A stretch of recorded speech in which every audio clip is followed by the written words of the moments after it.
being on that island and being able to just be mano y mano, I feel like it can't get no better than that. I say definitely being on that island and just turn the straps up. I say that's the best part about the position. What's up, everyone? Welcome to the Call The Huddle podcast. Today's episode, I got a chance to talk with former UConn defensive back Devin Pringle ahead of the 2026 NFL Draft. Devin played 4 seasons at Grand Valley State in Michigan before transferring to UConn in 2025 with the Huskies. Hope you guys enjoy. Thank you for watching, and now let's get to it.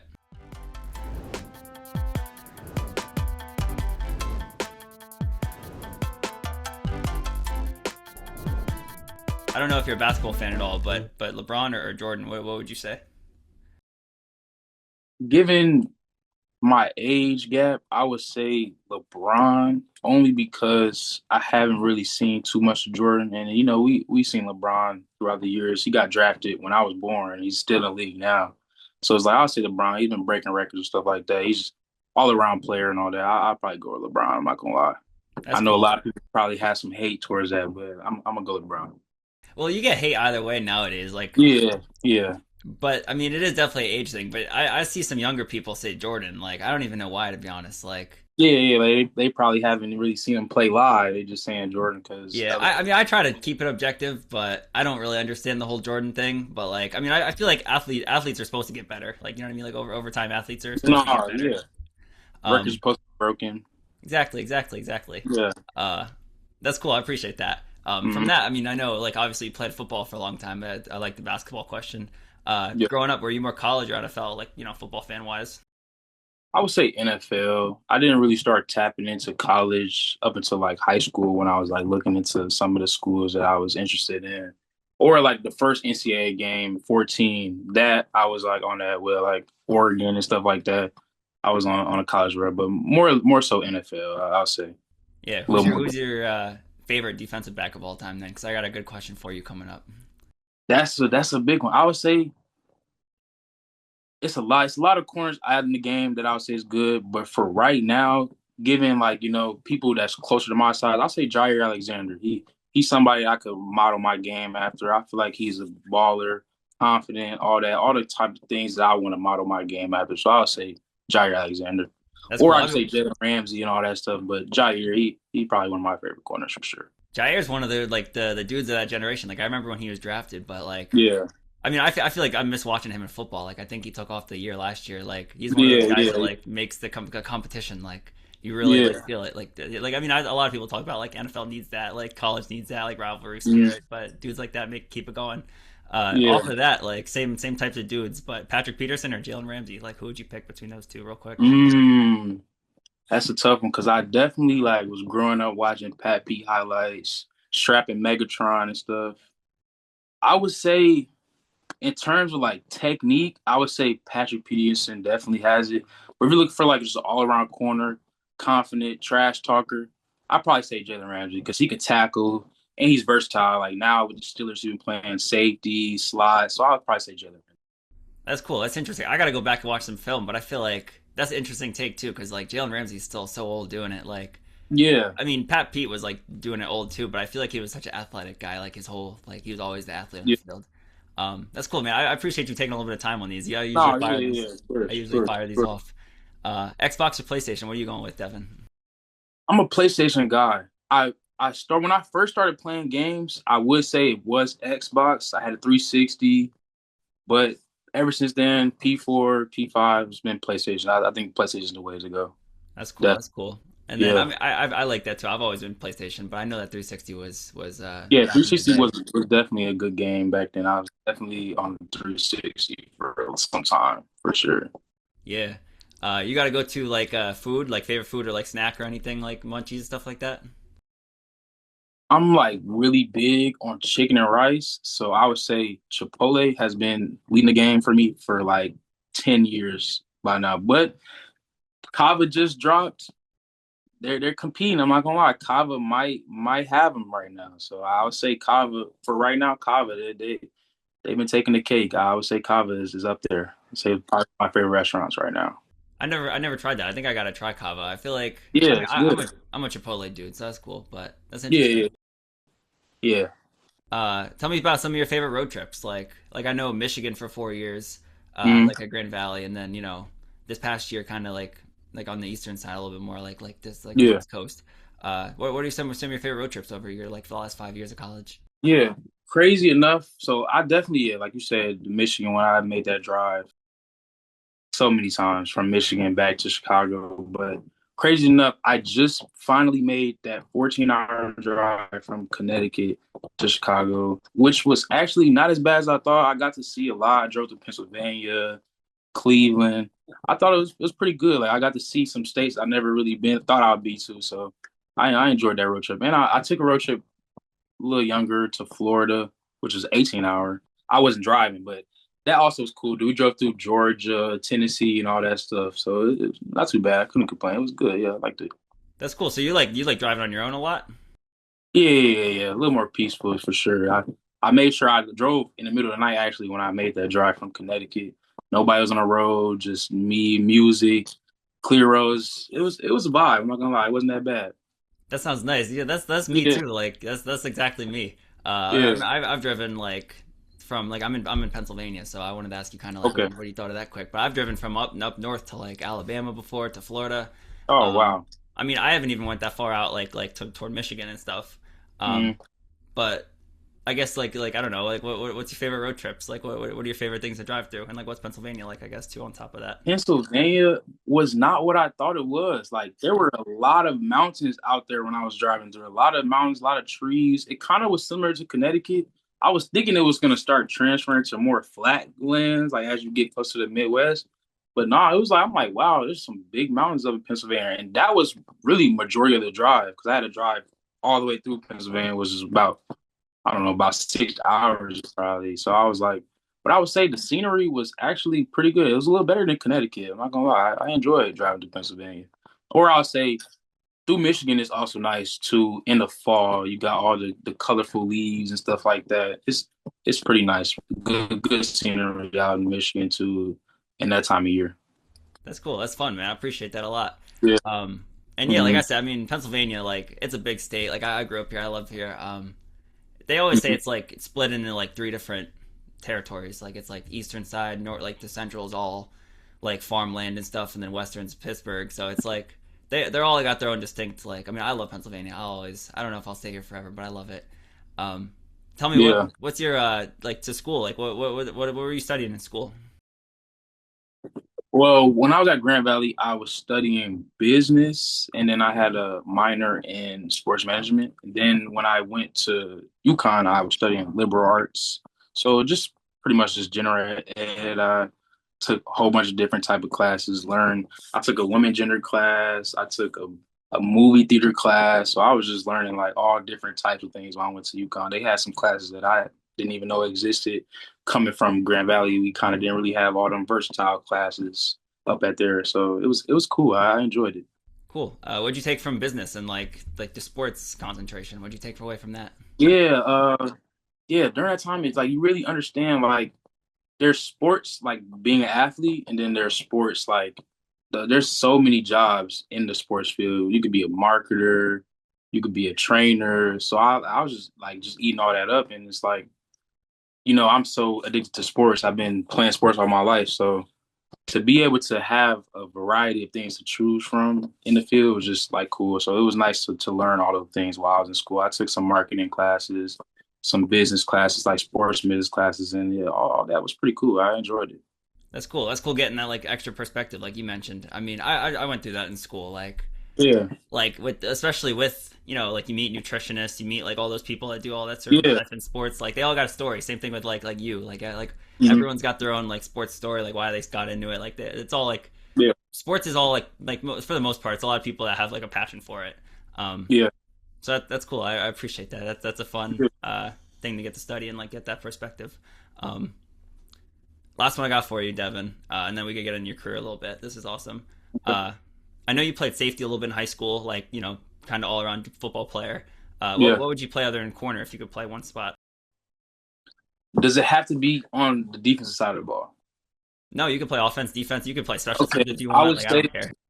if I could switch my position, it had to be receiver. I would love to be receiver. I would love to have the luxury of knowing where you're going before the play. You get all the touchdowns, what everybody wants to see. So, and I play receiver coming up. I actually didn't switch to DB until my junior year of high school. So I was a receiver guru. I loved running routes, getting open. It was fun. So I would say if I had to switch, I'd definitely be a receiver. I'll say I modeled my game. A lot of people laugh when I say this because I've been playing DB for so long, but I would say I was like a Justin Jefferson, back in high school, or at least it felt that way, like when I was playing at the age. So yeah, I'll say receiver for sure. That's cool. I know Jettis is like he's a slot guy. Like I bet you could have Yeah. like torn up a lot of people in the slot, like Oh mad quick. yeah, yeah, most definitely, most definitely. That's I cool. got How some receiver guys that think I'm lying, but I pull up some tape from my high school days, and yeah.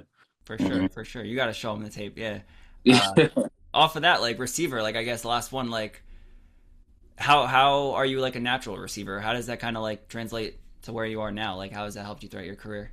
Yeah, yeah, definitely helped me because like while playing receiver, you know just how to beat a defensive back. So knowing those tricks and what they're thinking on the other side of the ball helped me, adjust to being a DB and being able to know, okay, this is what receivers want to do. This is how they want to beat you and stuff like that. So it actually like playing receiver and then transitioning to DB might be the best transition rather than being a DB and transferring to receiver. Yeah.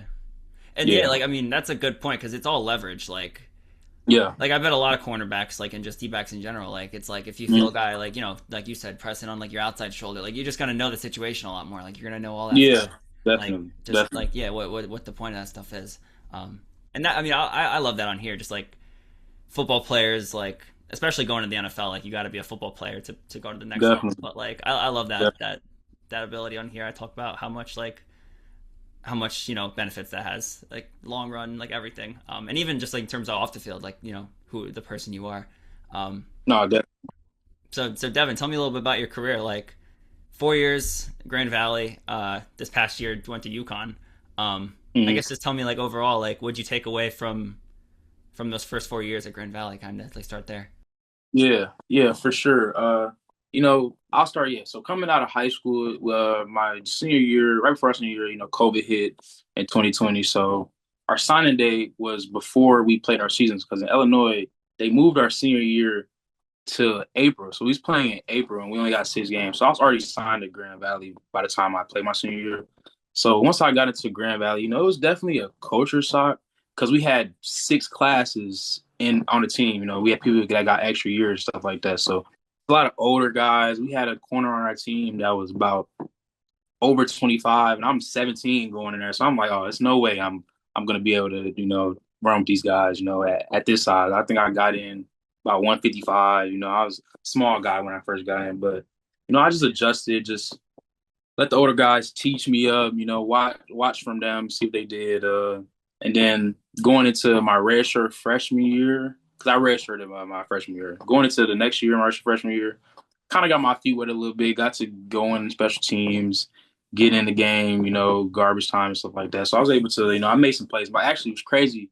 My first game that I got on the field at corner, I caught a pick against CSU Pueblo, which was like a crazy opportunity for me. I was just so happy that I was able to like make a play when I first got into college. So it was like that was a shock because like it was when you get in as a freshman, it's hard to like think that you belong with guys that are so and so came from this school and that school. So it's like once you get there and you realize that you belong there, it's actually like okay, I could do this. So then going into my redshirt sophomore year, that's when I like just shot up. Like I was number one. I got single digits. I came from being number 25. I was able to, be in the boundary, play every game, and go first team all conference. That year, I would say probably was one of the more fun years because I got to get the shine a little bit. I was looking forward to getting that shine as a freshman, and we had a good year as well. So then going into actually, what's crazy is I ended up trying to hit the portal after my sophomore year. So then that portal thing was interesting. I got a couple good offers. It was crazy. I was committed to Houston at first. Yeah, I was committed to Houston, and then I don't know if I just got in my head or it's just some things. I just thought I probably needed just another year to like fully get adjusted because that was my first year playing, and I didn't know. I probably didn't think I was ready enough at the time because I still needed to take care of some things off the field and on the field as well. So it's like I came back for another year, 2024, and that year was a little better. Not really, because they kind of was shying from my side. I didn't really get that many targets. Like they seen what I did in 2023, and it's like, oh, let me not go to the boundary and target number one. So that year, but oddly enough, I ended up still going All American because I guess the teams that we played, they knew not to come to my side. So like, okay, yeah, this guy is good and all that. That also was a good year. And then after that, I decided to actually jump in the water and just see what the D1 level could do for me and stuff like that. So I ended up taking my talents to UConn, which they brought me in with open hands. In there with great head coach Jim Mora, got a good resume. He taught me a lot of things as well. Just I was able to just like finally get that versatility because at Grand Valley I was to the boundary, man to man, press man 90% of the time. Our whole motto at Grand Valley was press, play man, cover zero, blitz, make the quarterback throw the ball. And it was pretty simple. It works. Like I enjoy that. But then transferring to UConn where, it's bigger level, offenses are better. So a little more diverse coverages. I had to learn like more zones. We didn't play field boundary. We just played size. So like I had to learn how to transition from field to boundary in between the plays, which was like a good adjustment. But I feel like for the most part, I feel like I needed that because I didn't want to be a one-dimensional player. So being able to tap into my zone coverage side and then go to my man coverage side, which I learned at Grand Valley, was good for me. It was a good adjustment as well, for sure. That's awesome. I appreciate all that, man. All that talk, like the Yeah, recap. That was awesome. And I mean, there's a lot to take away from that. Like I know, what it was the first year you played 12 games, like started almost every single game, like after the redshirt year, and then those next 2 years, like you mentioned, like big time, like 26 games started those last 2 years combined, like first team all conference stuff like that, like at the highest level. Um, yeah, and like that's awesome too. Like I think that's pretty crazy. Like you mentioned the difference in football too, because obviously Division 2 is like different in a lot of ways. But yeah, like you're gonna be forced to press that much more. You're gonna be forced like on an island. You're gonna be really forced to like to guard up. Um, and yeah, like I mean that's my favorite types of corner. That's the best corners, like especially at the next level. It's I like you agree. gotta Yeah, stay at people's hips. I agree. That's super important. Challenge them, challenge the receivers. Yeah, challenge Yeah, them. and you A mentioned little like fire that. on the offense. Uh-huh. Yeah. And that's also like I've talked to so many people in here. Like that's the one thing that really like that's the one thing defensive guys look for because it translates no matter what. Like you mentioned, like man to man coverage, like press, like just like knowing the timing, all that stuff. Um, but I know you were a tackler too. Like I know, like you mentioned, not getting tested so many times down the line. Like as people started to know who you were, but like you were like making tackles. I know like that last year, I think you finished with like over 40 tackles, a tackle and a half for loss. Just kind of like flying around, like making plays. Yeah, More than absolutely. just on the ball type stuff. Uh, Yes. what do you think playing D back for so long now? Like what do you think is your favorite part about this position? I would say like, like you said, being on that island and being able to just be mano y mano, my best against the receiver's best. I feel like it can't get no better than that. Like being able to win on an island when it's just you.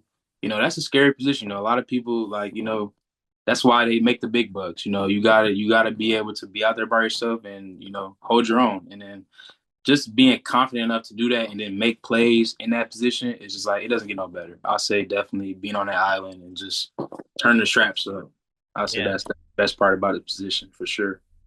And a lot of people today like don't get the whole reason for like why receivers and corners are so competitive, like ultra competitive. Like they want the ball, like and not even corners too, but like just like yeah, like one on one. But you're trained like to be that type of competitor throughout like your whole life. Like you mentioned, like just like yeah, I could beat you one on one. Like anyone step up. You go to football camps and stuff. Like anyone step up. Yeah, Like I'm that guy. How do you feel like you've grown as a competitor? Like when did you realize who you were? Like in that way. yeah, yeah. I would say after my redshirt freshman year, uh, that spring ball was when I really was like, you know what, I can do this. I'm supposed to be here. I'm going against great talent, and I don't know if you heard of Jade Walker. He plays for the Chicago Bears. He was there at the time, so we're going at it every day in spring ball. He's making me better. Iron sharps iron. And it's just like then, like I'm making plays against the starters at that point because one of our other corners was injured at the time, so I was able to get the ones rep. And it's like, at that point, it's like, man, like I could have been making these plays. Like I didn't get 10 times better from one year to the other. It was just a mental, just like knowing that you belong there. And then from then, it was just like it never stopped. I was able to just keep it rolling. Yeah, that's cool. How do you turn that into like leadership? Like, you played D2. Like, I don't even know how you would have, how you stepped into the locker room, being a first year at UConn, but how do you turn your experience into like leadership or like, stuff for others? Yeah. Yeah, because I know, like, especially like I said, like playing this position, there's once you get into college, a lot of young guys, it's nerve-wracking to like be able to you mess up one small detail, it could lead to points or it could lead to, coach getting on you about, so as a freshman, I was able to, take in a couple young guys throughout at Grand Valley and UConn, just talk to them whenever they, felt a little stressed out or down about it. It's just like, it happens, you mess up sometimes, you get back up, but that's the part of the position. You got to be able to maybe let up a ball and then you got to come back with the straps. You can't let that affect the next play because that's just the way of the game. Being a corner, you got to be able to get hit in the mouth and come back and, don't let it affect you.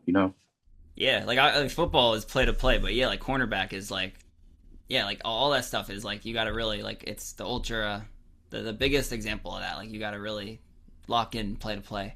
Um, Yeah. I wanted to talk about you mentioned, Jim Mora a little bit.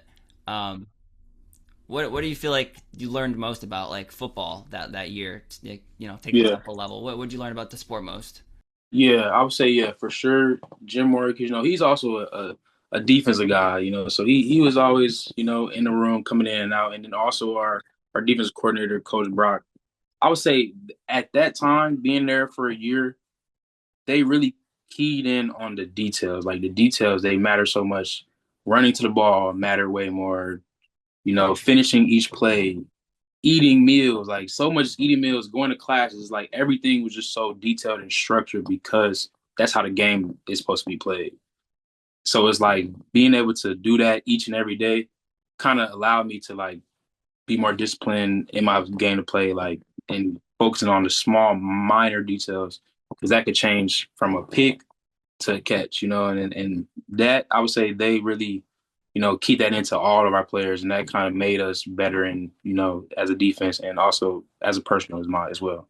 That's cool. And like, yeah, like he's a legend in coaching.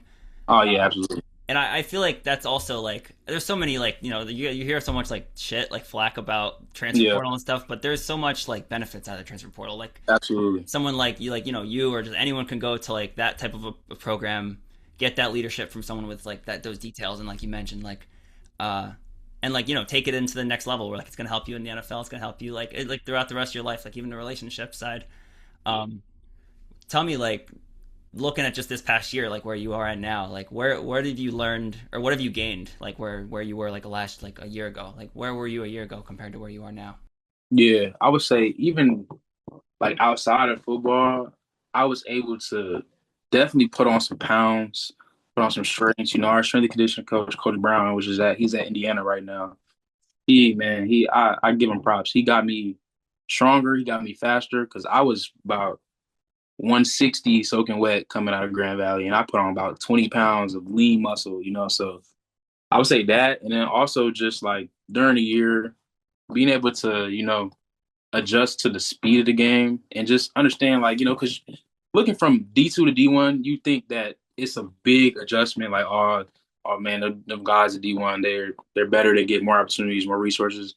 Once you get there and you actually just get to playing with them, you realize that some people are just overlooked. Some people don't just get the same looks. Like the talent level is not a big gap. It's just they have the resources. They're able to get the stuff to be somewhat better athletes. So being able to be in that environment helped me grow physically, mentally, and all that. And then I would say, like you said, the portal, it could be good for guys, trying to elevate their game, and it helped me as well to elevate mine. Yeah, for real, that's awesome. um I completely blanked. I don't know why I blanked, but that's awesome. Like everything you said there is, like I said, like everything that I kind of like harp on here and say, like just like the perspective that people gain. um that senior year at UConn, First off, like tell me a game that someone should go back and watch if they want to watch like your film, like lock down someone. Like Yeah, what games do you feel comfortable about, like confident in? I would say week two, Syracuse.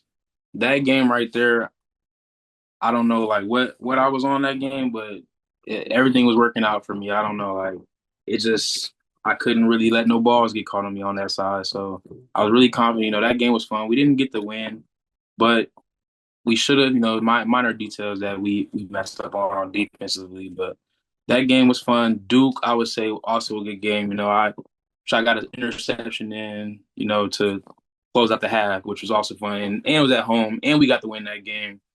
It was like roughly like almost 40,000 in the crowd, which is the biggest crowd I played in my career. So that game I would say is probably one of my favorite games, and also one of the games that I was completely locked in, play my best games. That in Syracuse for sure. That's cool. And yeah, like I love like you're a football player. Like I think you had a couple sacks this year, a couple tackles for loss, like just like flying around.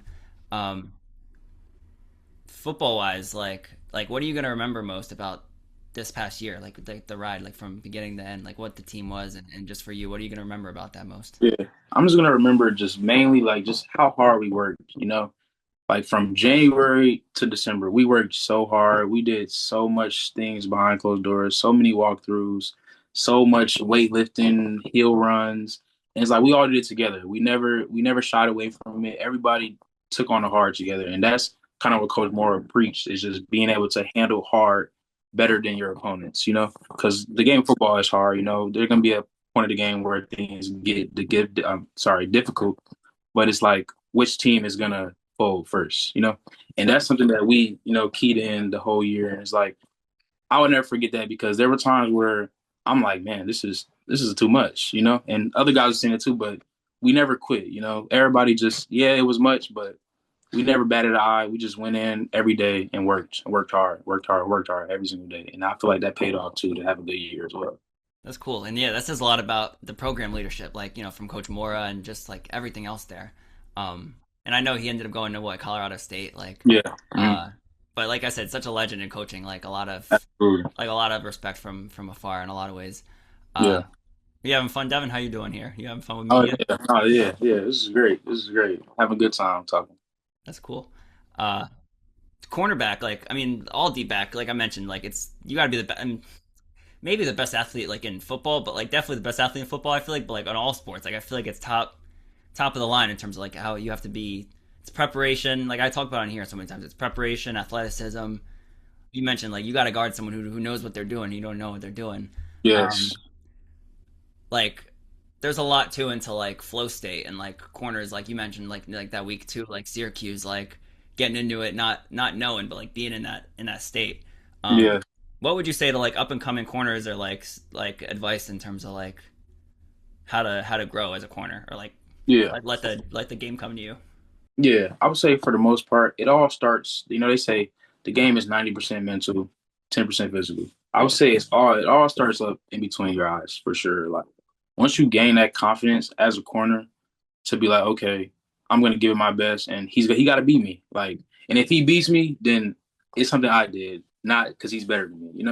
And just have that mindset, I feel like would take you a long way along because you could be the best player in the world, have the best attributes, best everything, and not have a good mental, and it just won't work for you. Especially at this position because, like I said, you got to be able to flip the switch on and off when things go wrong, or if things go right, you got to be able to, okay, all right, let's lock back in for the next play. So it's like being able to have that good mental, I would say for young guys would just elevate their game skyrocketed because once you have that, the other things don't come along. Like if you're just an athlete, it's gonna come naturally if you have the confidence and you know that you're meant to be there and you could go against anybody and win. It's like that's all you need. That's cool. And I mean, like I mentioned, the corner is so much like you gotta be honest with yourself, especially like it's a one-on-one thing. You gotta be honest in terms of who you are, like, and all that stuff. Like, that's crazy. It's like I don't know. I cover so many sports. It's kind of like wrestling, like in Yeah. terms of like one-on-one, like there's not that many things that are like that in terms of like everything you mentioned, like competitiveness, like Mhm. self-doubt, kind of like you got to overcome all that stuff. Um, Absolutely. Talking to like I know I appreciate all this is fun, man. I appreciate this is awesome. What's Coach Moore like to you, like Like how's he impacted you already? Yeah, I would say for the most part, like you like, looking outside in, he's an NFL coach. You think he's just like, a higher up guy who, you gotta cut corners to talk to and here or there. But for the most part, he's just a people's person. He'll come talk to you in practice, like, oh, how you doing? And I just like I really appreciate his kindness. Even like when my visit, like my mom, she really appreciate his honesty. He's not a person that's gonna tell you any lies. He's gonna keep it 100%. Like this is what it is. This is what it's not. And he's just a guy who just loves football. You got to respect somebody who loves football because if you love the game, you will want to be around people who love the game as much as you. And he values that as a lot, and he just models that just what it takes to be a good team and a good player at the same time. So it's like I wanted to just take in all the things he said because to be able to play under an NFL coach is just like crazy. Like for me to say, oh yeah, he's been a head coach for the NFL is just like it doesn't get any better. You can't get no advice from somebody better who hasn't been at the highest level and where you want to go. For your goals. So it's like I really appreciated my time and I appreciated him for allowing me to come there and being able to spread my wings at that level as well. I appreciate that, and that's cool to hear.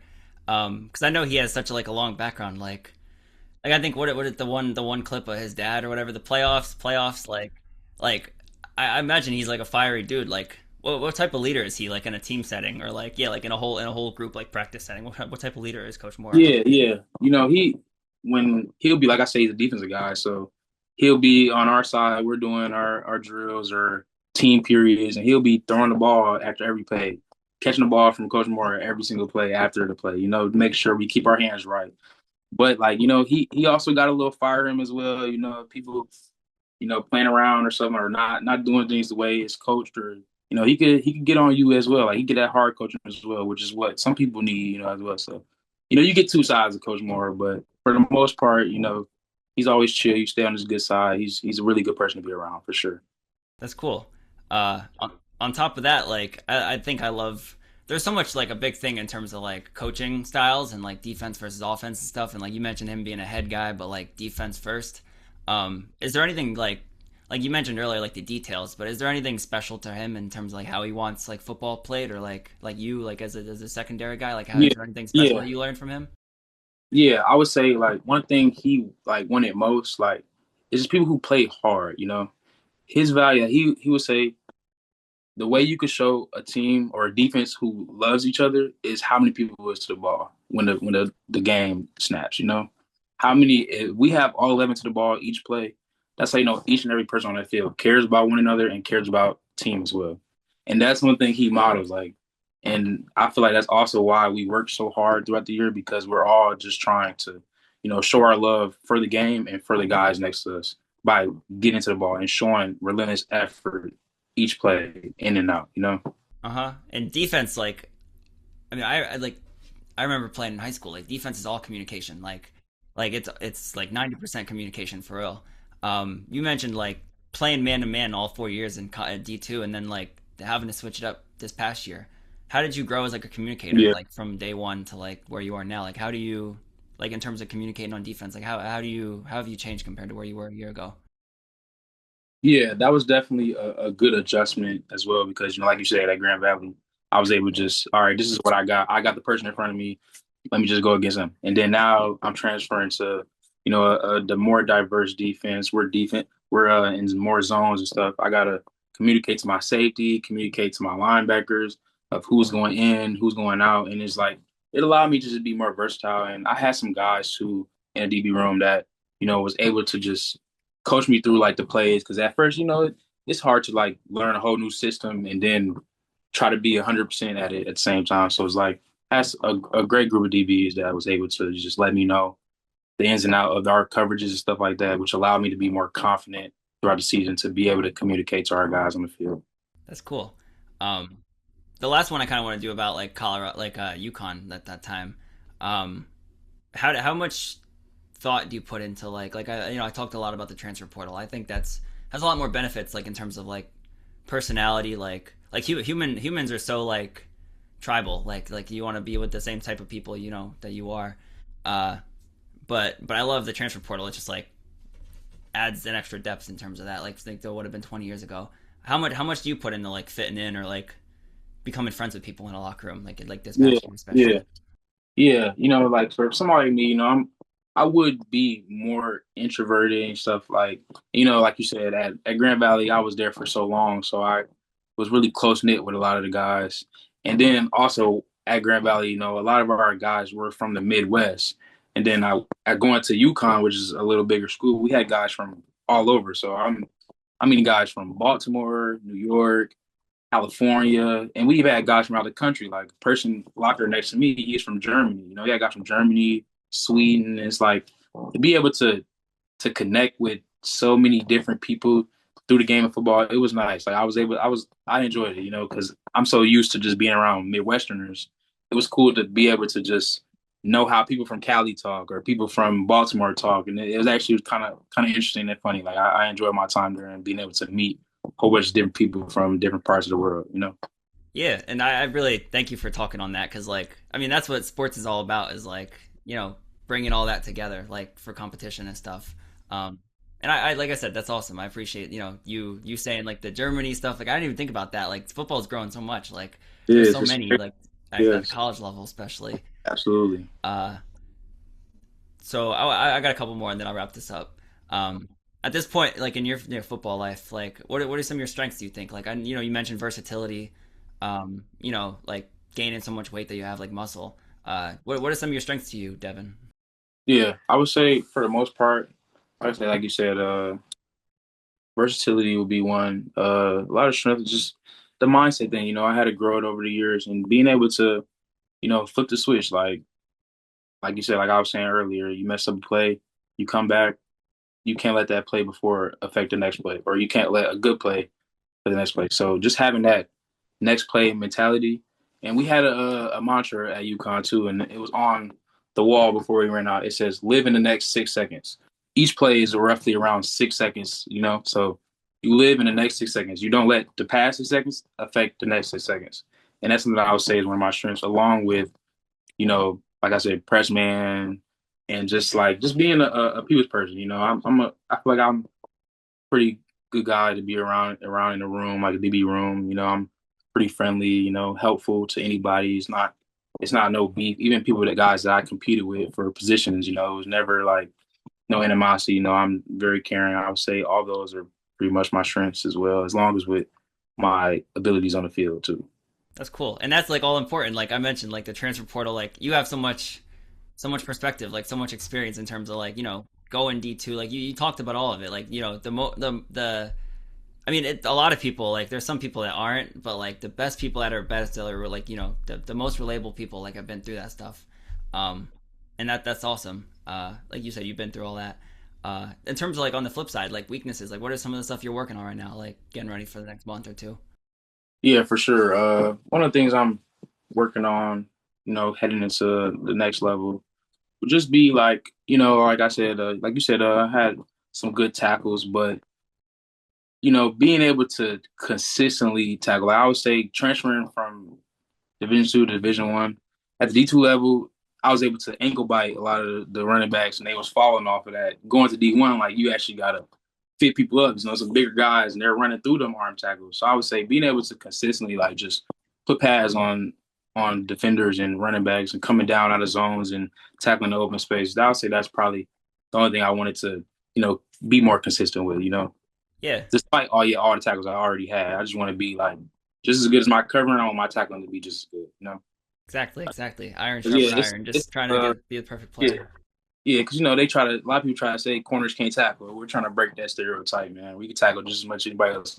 Yeah, and D backs nowadays, like I mean, corner, like if you're gonna play nickel at the next level, especially like you might be playing safety, you might be playing like you gotta like really be versatile and like there are all so many different skill sets. Like, but I mean, I talk about on here like all D backs nowadays, like more than ever, you gotta be a football player. Like it's like linebacker, like you gotta be able to play on the line, you gotta be able to play back, like but like secondary, you have to be able to guard one, like you said, like on an island, you gotta be able to like have the recognition to know the zone. You gotta like it's so much like versatility, like you mentioned. Yeah, Um, absolutely. but yeah, that I mean, you also mentioned like the tackling is like 90%. Like it's 80% effort and like 20% like your body size. Like you mentioned, like the form, Yeah, like it's like shoulder to shoulder. Uh, but Absolutely. that's it's all effort. That's cool. Um, Yeah. like what's been your favorite part of this process? Like ever since you got started, like I know you mentioned signing with OTG agency. What's been your favorite part of this process throughout everything so far? Yeah, just like just the grind, and being able to like you said, OGG, they connect me with just people like you and other things I have coming up, workouts and local days. It's just enjoying the grind, enjoying the work that I'm putting in and actually like seeing it form into, some of the dreams that I've been having since a kid. So it's actually it's like unbelievable, I'm just glad to be in this position, being able to just work towards some of my goals. And I'm just soaking it all in, enjoying it. Yeah, I love to hear that, man. It's like what you said before, like the next 6 seconds, but like you got to stay in the moment constantly. Like I mean, it's hard to say, but like it's the real important stuff is like staying in the moment, like and not getting too far ahead, like not even reflecting too much. Like that's what I've learned at least. But tell me, like, last one I got for you, Devin. You mentioned, like, the journey you've had has been so long. Um, and like even like the self-doubt, like not even self-doubt, but like having to grow the confidence and like to where you are now. But talk about, like, think about like your adversities, like what's one big adversity you think you've had to overcome, and like how would you turn that into advice for someone else like younger or going through stuff? Yeah, I would say definitely I had, some hand injuries throughout my careers that kind of hindered me. Like I played some seasons with two of my fingers taped together. I had a thumb injury, so it's like that was some adversity. And just like I said, my redshirt freshman year, I was actually going into fall camp. I was starting, and then like you said, just battling, the self doubt, the belonging, feel like you belong. It was kind of adversity, which having to sit out, the whole year, and just being a special team garbage time player when I knew like my potential, but I knew like what I could do, and then what I put on film that year and while I wasn't playing. So like that was just knowing that you could bounce back from a year like that to being a first team all conference and getting offers from Division 1s is just like it's crazy. You just gotta just understand that, you know, you're a good player and people will understand that too. Like people will see that as well. Just like knowing that and putting that on film was just like being able to go against that adversity was something that I'll never forget for sure. That's cool. And yeah, like everyone's got self-doubt, like even LeBron James got self-doubt, like Mm, yeah, like it's just pushing through that, like getting past it, like it's no different than anyone else's. yeah, I appreciate you, Devin. This is so much fun. I appreciate this. yeah, I'll be rooting for you through the rest of this.